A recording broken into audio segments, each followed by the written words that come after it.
Bismillah ar-Rahman ar-Rahim. Alhamdulillahi Rabbil Alameen wa salatu wa salamu ala Rasulil Kareem. Assalamu alaikum. It's your brother AbdelRahman Refresher here in Knoxville, Tennessee. I hope that your Ramadan is going amazing.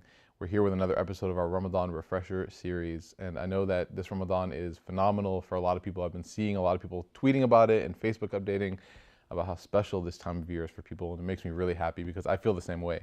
So it's really great to be with you again. I hope you guys are enjoying our series. Something that really struck me the other night in Tarawih was when Shaykh Hassan was reciting the Quran, and he was reciting from Surah Al-Baqarah, and there was a certain ayah that highlighted a conversation that Allah subhanahu wa ta'ala has. And I really love in the Quran when Allah subhanahu wa ta'ala gives us a glimpse into his conversations with a variety of different audiences or different conversants. You know, he speaks with the malaika, he speaks with shaitan, he speaks with the prophets. And I really love to see the personality of the conversations of Allah subhanahu wa ta'ala, because I think it gives us a really strong insight into how he is and how amazing of a Lord he is, Jalla wa ala. And this ayah in particular really struck me because as of recently I've been traveling a lot and I've been talking to a lot of people and answering some questions. Some questions I know the answer to, some I don't. And one of the questions that I definitely don't know the answer to is a question about why Allah subhanahu wa ta'ala does something. So someone didn't get into grad school, or they proposed to someone and they got rejected for marriage, or they wanted a job and they didn't get it, or they were at a wedding and they're a wedding photographer and their camera fell off the tripod and exploded in front of their eyes, and it was just a terribly traumatic moment for that person. Brother Danish behind the camera right now. And they didn't know why. They were like, why would this happen? You know, and they weren't questioning Allah in a disrespectful way, but it was just so overwhelming. The moment was so heavy on their heart that the only thing they could do was to look up to the heavens and say, Ya Allah, why? What did I do? And I wanted to offer a brief piece of advice and also take from the Quran, because this ayah really struck me. My advice is to not try to understand the rationale of Allah subhanahu wa ta'ala. And I think I'm not saying that in a way that's dogmatic. I'm not saying that in a way that's saying shut down your rationale, shut down your intellect, don't think. No, I'm not saying that. What I'm saying is understand your place, understand my place, and be humble about it. What I mean is that Allah subhanahu wa ta'ala possesses all knowledge and all wisdom, right? He's the creator. He possesses all knowledge and wisdom of all things. And we possess knowledge and wisdom, but very little, obviously, in comparison to Allah subhanahu wa ta'ala. And so if we're going to try to compare our knowledge to his and understand things the way that he understands things or perceives things, or the way that Allah subhanahu wa ta'ala created things, then how are we going to understand fully what Allah subhanahu wa ta'ala creates things like or gives things like? There's no way that we're going to be able to perceive it. We can only perceive parts of it, especially as it's happening. Maybe a little bit more will be revealed later on, but we can only understand certain parts of it. And there's a beautiful conversation in the Quran that Allah subhanahu wa ta'ala highlights this in.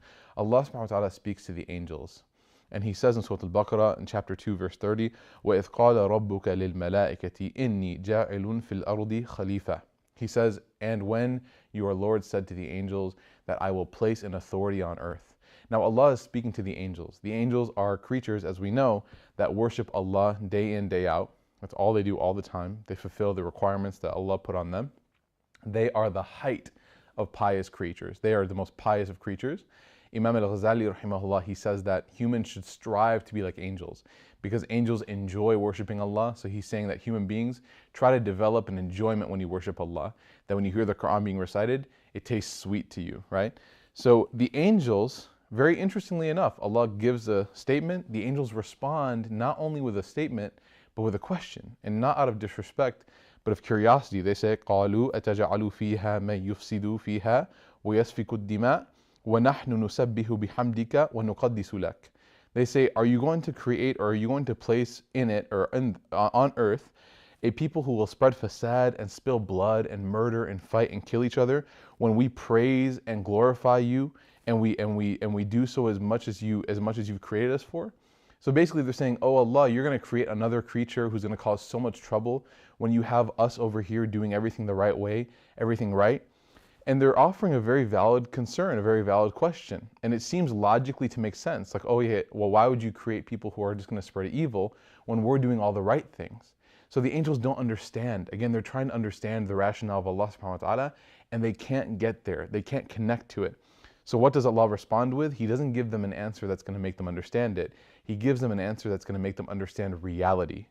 And that reality is, قَالَ إِنِّي أَعْلَمُ مَا لَا تَعْلَمُونَ. Allah responds by saying, I know that which you do not know. I have knowledge and wisdom of something that you do not possess right now.